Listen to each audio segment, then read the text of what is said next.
Dear students, today's program is about the purification, identification and separation of organic compounds. As you know, organic compounds have great importance in our daily life.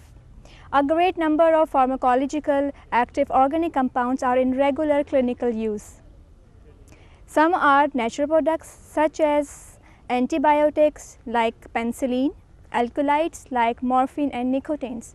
However, a large number of organic compounds are synthetic ones. These synthetic organic compounds have been found to be very useful as anti-cancer drugs, insecticide, pesticides and weed killers. These synthetic organic compounds have other important applications, stuffs like dyestuffs, photographic materials and developers. Manufacturing of these organic compounds has given rise into a huge chemical industries and millions of raw material is required for it. An organic compound resulting from a chemical reaction is usually impure. This impurity is due to the byproducts or unreactant starting material. So it becomes very necessary to purify these organic compounds. For purification, we have different techniques like distillation, sublimation, extraction, chromatography are the most common. Dear students, Dr. Ziaul Haq will tell us about these techniques. Dear students, distillation or simple distillation is one of the most commonly used purification techniques in organic chemistry. By this technique, we can recover a solvent from a mixture of different solute and solvents. The apparatus used in this technique is number one, heating mantle for heating purpose, the round bottom flask or distillation flask, distillation adapter, thermometer, water condenser, receiving adapter and receiving flask. Now the mixture is heated here in this round water flask with the help of heating mantle or some other suitable heating instrument. The vapor formed is passed through this water condenser, which is cooled by water circulating around the outer jacket of it. Vapors present in this condenser are recondensed again into a liquid called as distillate, which is collected in this receiving flask. Now the impurities and solute, they will remain in this round bottle or distillating flask. Vacuum distillation or distillation under reduced pressure. Now this technique is used when the organic compounds, these can be destroyed or these can be burnt under elevated temperature. When a vacuum is applied, then the boiling point of organic compounds or some liquid, it can be lowered. The apparatus used in this technique is heating mantle, round bottom flask or distillating flask, distillation adapter, thermometer, water condenser, receiving adapter and receiving flask. But here this receiving adapter, it is connected with a vacuum pump. When it is connected with the vacuum pump, then in this apparatus a vacuum is created, and under vacuum distillation is called as vacuum distillation or the distillation under reduced pressure. In simple distillation, we can separate two different liquids having a reasonable difference in their boiling points. But if a mixture contains such liquids in which the difference in their boiling point is very less or negligible, then we can't separate that mixture by simple distillation. In that case, we use another technique, and this is called as fractionating distillation or fractional distillation. In fractional distillation, the important thing is that we have to introduce a fractionating column in between this round bottom flask and this distillation adapter. Actually, the purpose of this distillation adapter is an efficient cooling, and due to this efficient cooling, the mixture having a little difference in their boiling point can be easily separated. Now, this is a flask, distillation flask, in which a mixture of two different liquids having a very little difference in their boiling point is present. When we boil this, what happens that the vapors of both these liquids, they will come in this fractionating column, because the upper part of this fractionating column is cooler as compared to the lower one. That's why the liquid having less boiling point or more vapor pressure, it will go first in this condenser, and it will be again recondensed into its distillate, while the component with high boiling point, it will remain in the lower part of this fractionating column and in this distillation flask.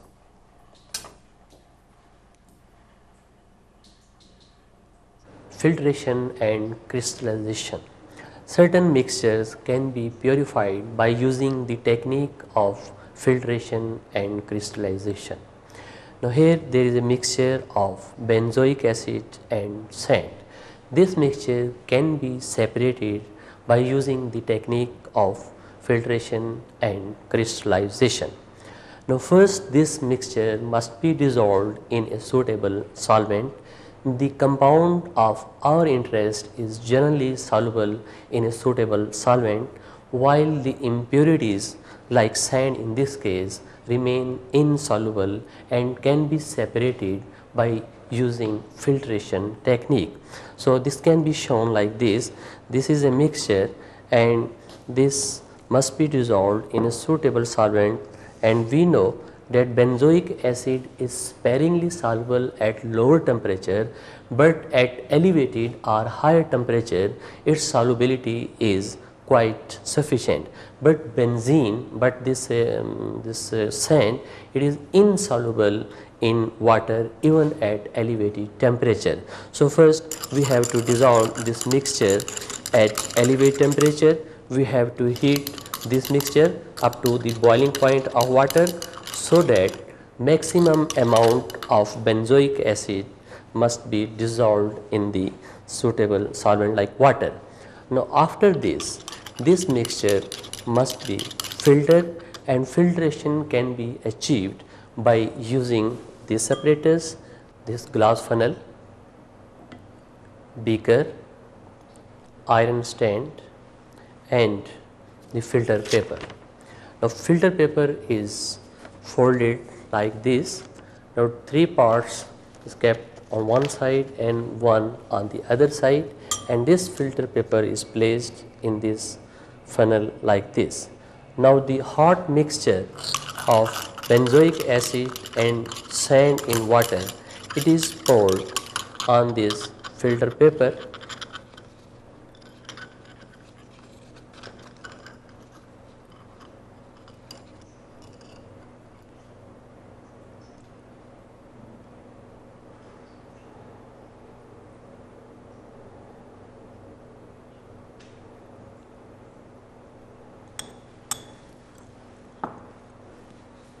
Now, the insoluble impurities like sand, they will not be filtered down, they will not go in filtrate, they will remain on the filter paper as impurities, while benzoic acid, which is soluble at elevated temperature at boiling water, it will go in this filtrate, and when the temperature of this filtrate down or it lowers, then the crystal of this benzoic acid, it will start appearing. As you can see that as this filtrate temperatures lowers down, the crystals of benzoic acid, these are being separated. Now, you can see crystals appeared in this filtrate. Now, these crystals can be separated again by the process of filtration. Now, filtration can be achieved like this. Filter paper is placed in this funnel, and this crystals along with the filtrate, it is poured here. Now the clear solvent, it will separate it out.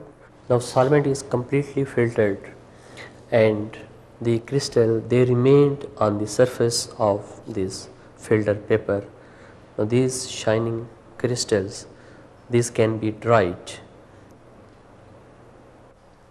Some organic compounds can be purified by the process of sublimation.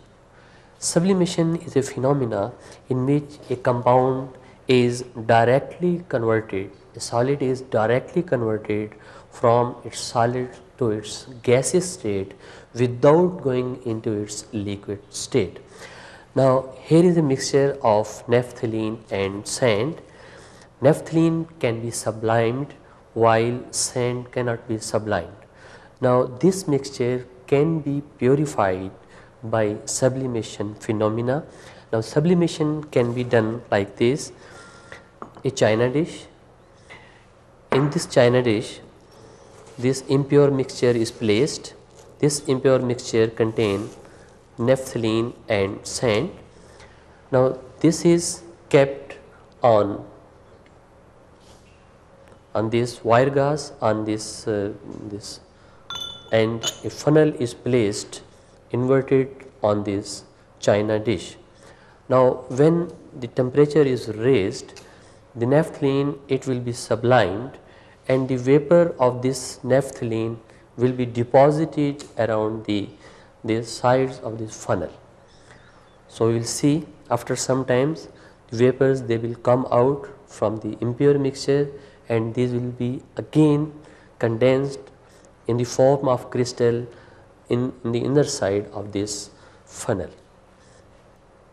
The word chromatography is derived from the Greek word chromos, meaning colors. Basically this technique was used to separate colored compounds. So many different types of chromatography. For example, paper chromatography, TLC, that is thin layer chromatography, column chromatography, HPLC, and so on. The most simplest type of chromatography is paper chromatography. In paper chromatography, we need a strip of filter paper, a mixture of inks. In this test tube, a mixture of inks are present, and a small capillary tube. Then we need a solvent container. This is called as TLC tank, in which a suitable solvent is present and it is covered with a lid so that the inner space must be saturated in the vapors of this suitable solvent. Now the method of purification of mixture of inks is that first you have to draw a line, a very dim line, with the help of lead pencil just about 2 or 3 centimeter above the bottom of this filter paper, like this. Now apply the mixture of ink with the help of this capillary tube. So this is capillary tube containing a mixture of inks. So this ink must be applied again and again so that a concentrated spot is obtained.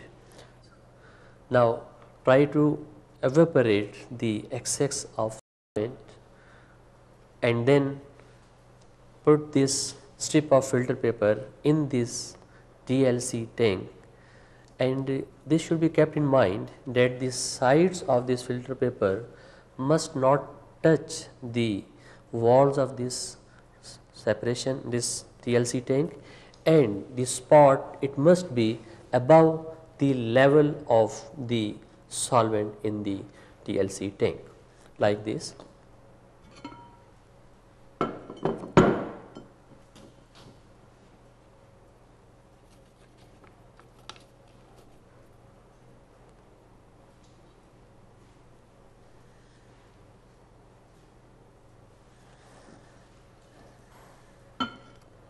Now the paper, TLC paper must be vertical. So we will see that the solvent, it will start rising up in the filter paper, and after some time we will see the separation of the mixture of inks in different spots. Now after completion, this filter paper is removed from the tank. Now here at this point mixture of inks was applied and solvent has traveled up to this point, and you see that different colors of the inks, these has been separated, and this separation was achieved with the help of this paper chromatography. Separation of immiscible liquids. Immiscible liquids can be separated by using separating funnel. So this is separating funnel, and this is used to separate these immiscible liquids.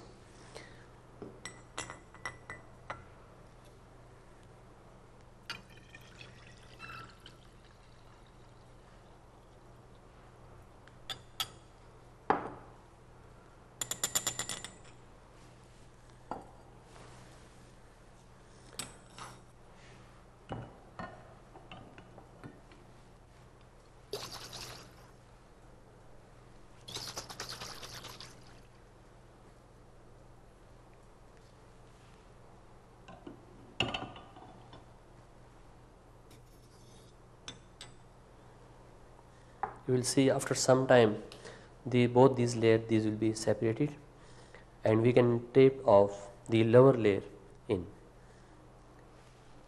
some other beaker.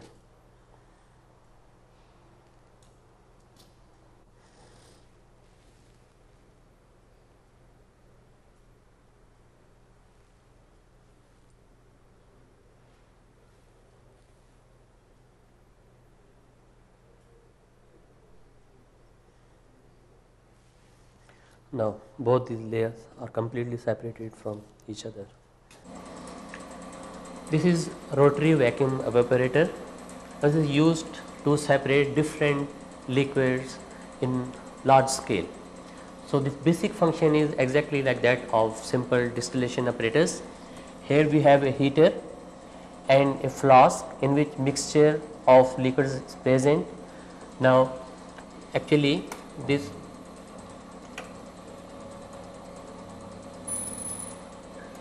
so when we heat this heater, then the liquid present, mixture present in this flask, it evaporates, and the liquid of lower boiling point, it will go first in this condenser, and it will be condensed and it will be collected here in this flask. So,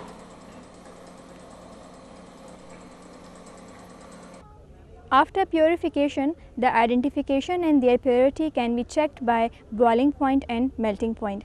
Dr. Ziaul will tell us the procedure of these techniques. melting point is defined as the temperature at which a solid starts changing its phase to liquid. Now for measuring melting points of different compounds, the apparatus required is number 1, a suitable heating source like Bunsen burner, a thermometer, a capillary tube, beaker, and a suitable solvent or liquid, and the organic compound. Now organic compound must be in finely powdered form, and if it is not powdered, then it must be grinded before starting the experiment. Now first take a capillary tube, then seal its one end with the help of this Bunsen burner. After this, dip the open end of this capillary tube in the powdered organic compound and then tape it gently, and repeat this procedure several times, and you will see few millimeter of organic compound is present in this capillary tube. Now fasten this capillary tube with the help of a thread.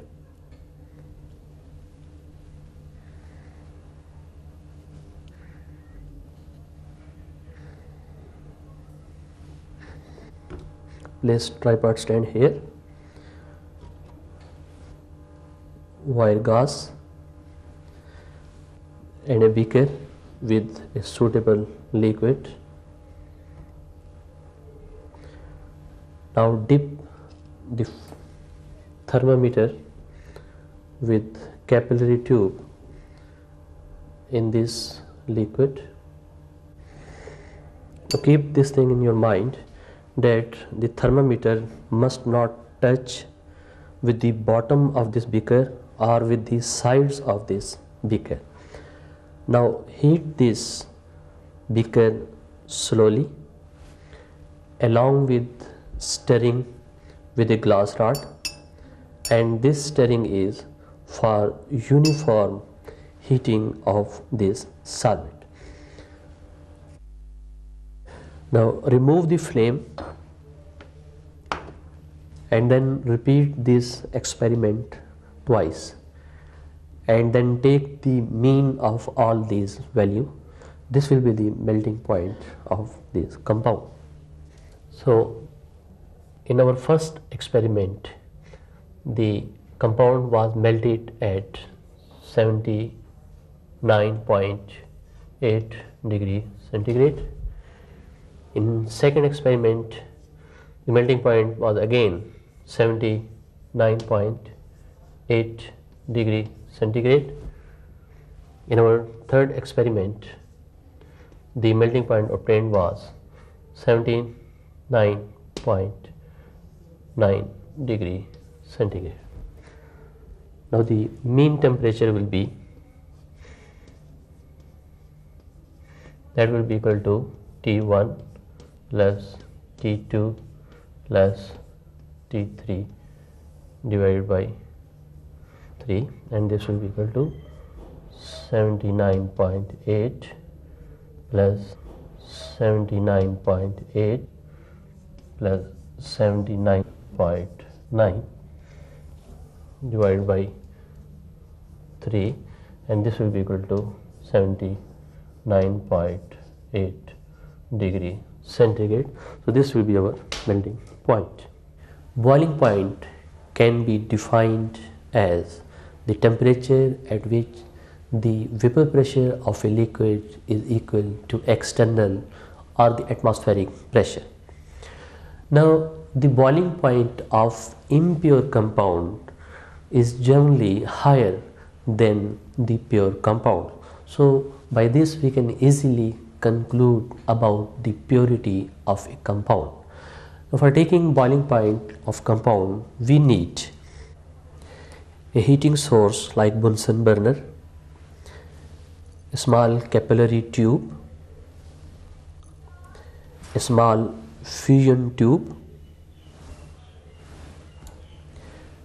a thermometer,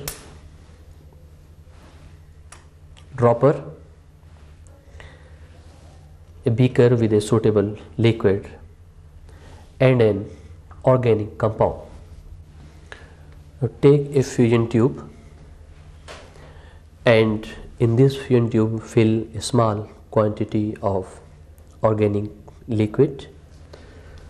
Now this is our organic liquid. With the help of dropper,